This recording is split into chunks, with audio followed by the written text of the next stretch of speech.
Norway has spoken. In Oslo, scenes of jubilation erupted as Prime Minister Jonas Gahr Støre declared victory in the country's latest legislative elections. Supporters of the Labour Party filled the night with cheers, music and dancing, celebrating what they saw as the triumph of their movement against an uncertain tide. It was a night defined by resilience, relief and a belief that social democracy still carries weight in a restless Europe. The victory was hard-fought and far from inevitable. From the first moment of the campaign, Labour faced intense pressure from a surging populist right. The Progress Party, riding on growing discontent over immigration and rising living costs, staged its strongest performance in history. For many Norwegians, these elections were not simply about policies, but about identity, values, and the future direction of their nation. Against this backdrop, Støre's triumph was both fragile and deeply significant. As the Prime Minister took the stage, the energy inside the hall was electric. His arrival triggered thunderous applause, his supporters chanting and waving banners with a mixture of pride and exhaustion. Støre, visibly moved, acknowledged how close the contest had been. He reminded his audience that the campaign had demanded everything of them, and yet they had prevailed. His voice carried a note of gratitude, tempered by realism, the recognition that victory did not erase the challenges ahead. In his remarks, Støre framed the election as more than a domestic affair. He argued that Norway had delivered a message to Europe and beyond, that social democracy can still win, even in a moment when right-wing populism is gaining momentum. His words echoed far beyond the cheering hall, resonating with leaders and parties across the continent, searching for answers to the populist wave. For Støre, the result was proof that a centrist, pragmatic approach still offers hope in times of crisis.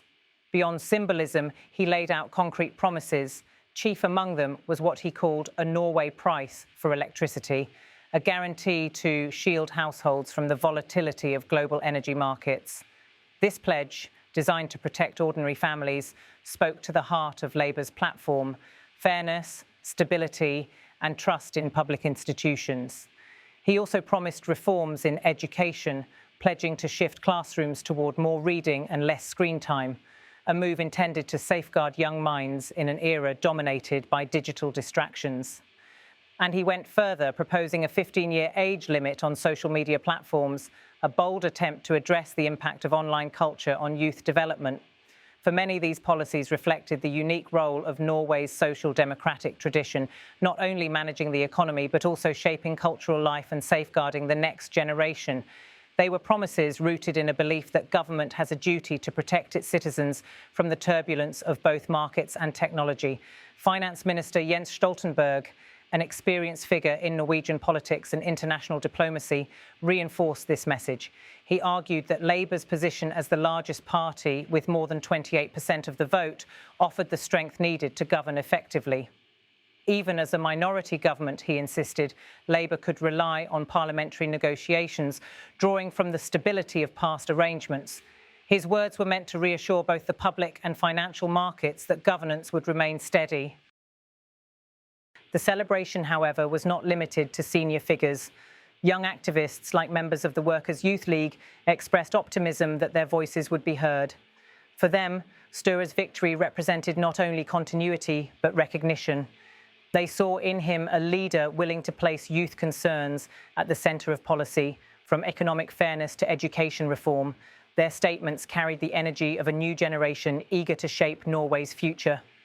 Analysts and advisors also shared their perspectives. Communication strategists spoke of building broad coalitions.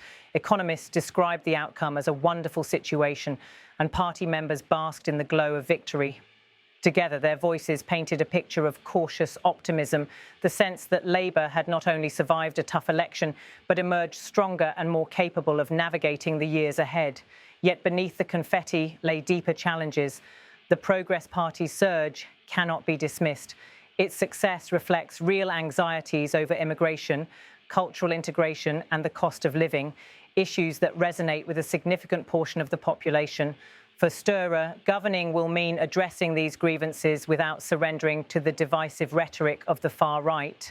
It is a delicate balancing act, upholding the inclusive values of social democracy while responding to the frustrations that fuel populism. The international dimension is equally critical. Norway, though small in population, wields influence far greater than its size. As a leading energy exporter, its policies on electricity prices, oil revenues and green transitions have ripple effects across Europe. At a time when energy markets remain volatile, Støre's promise of affordable power is likely to draw attention beyond his country's borders. Similarly, his stance on digital regulation may inspire debates in other European capitals struggling with the social impact of technology. The youth vote could also shape Norway's political trajectory. Young people have consistently pushed for stronger climate policies, improved mental health services, and greater opportunities for education and work. Labour's ability to respond to these demands will determine whether it can maintain their trust. Støre's proposals for education reform and digital safeguards are first steps, but they will need to be matched with broader commitments on climate action and social equity. Norway's political culture has long been built on consensus and compromise. Minority governments are not unusual, and coalition building is a familiar art.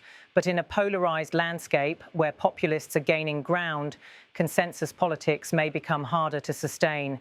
Støre's leadership will be tested not just by his party's promises, but by his ability to forge agreements across ideological divides. For observers abroad, Norway's election offers lessons. It shows that social democracy can still inspire, provided it adapts to contemporary realities. It demonstrates that even in an age of populism, voters will rally behind stability, fairness and pragmatic leadership. And it reveals the importance of connecting policies to everyday life, from energy bills to classroom practices, in order to maintain public trust. As the night's celebrations give way to the morning's sober realities, the challenges ahead are immense. Støre must deliver on promises of affordable energy, educational renewal and economic fairness. He must address voter concerns about immigration and integration without compromising on principles of inclusion. And he must do so while steering Norway through uncertain global waters, from volatile markets to geopolitical tensions. Still, for one night in Oslo, victory belonged to Labour. The music, the embraces and the chants of triumph captured the essence of democracy, a collective belief that participation matters and that choices can shape the future. For Støre and his supporters, the moment was both vindication and motivation. Vindication that their vision still resonates, and motivation to govern with the responsibility that victory demands. In the end, Norway's election tells a dual story of celebration and of caution, of triumph and of challenge. Jonas Gahr Støre has been given a mandate, but not a blank cheque. His success will depend on how he bridges divides, fulfills promises, and carries forward the tradition of consensus politics in an era of growing division. The celebrations may fade, but the work of governing begins now. For Norway, the road ahead is uncertain, but for one night at least, its people danced with hope and their Prime Minister stood before them declaring, "We did it."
Nå som seieren sikret, er du mer åpen for å kanskje...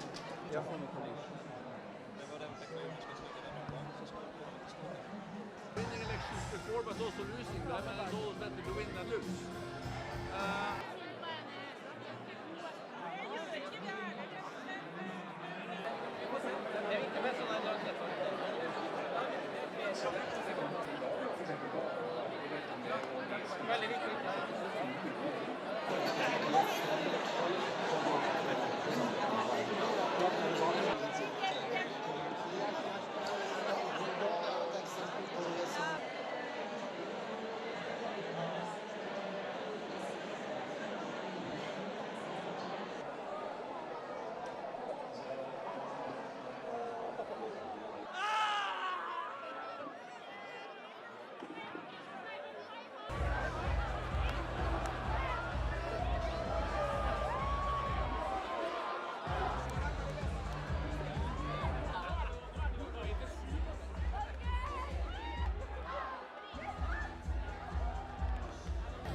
Vi visste at det kom til å bli tøft, og det ble tøft. Vi visste det kom til å bli jevnt, og det ble jevnt. Og vi visste at vi måtte gi alt, og vi ga alt. Derfor er det fantastisk å stå sammen med dere og si at vi klarte det! Det er at i en krisetid så kan den sosialdemokratiske familien med sine støttespillere styre trygt. Det har velgerne sagt fra om i dag, og i dag går det også et signal utenfor Norge. Det har vi sett fra veldig mange av våre venner ute i verden som sier at se der, det er mulig for sosialdemokratiet å vinne valg selv i en tid hvor høyrekreftene er på fremmarsj. Vi skal innføre Norgespris på strøm. Og så lenge Arbeiderpartiet styrer, så garanterer vi historisk lave priser for barnehagene. Og for det andre, vi skal sørge for mer lesing og mindre skjermbruk, så barna våre lærer mer i skolen. Vi skal sette en 15-års aldersgrense på sosiale medier. Vi skal få flere i jobb.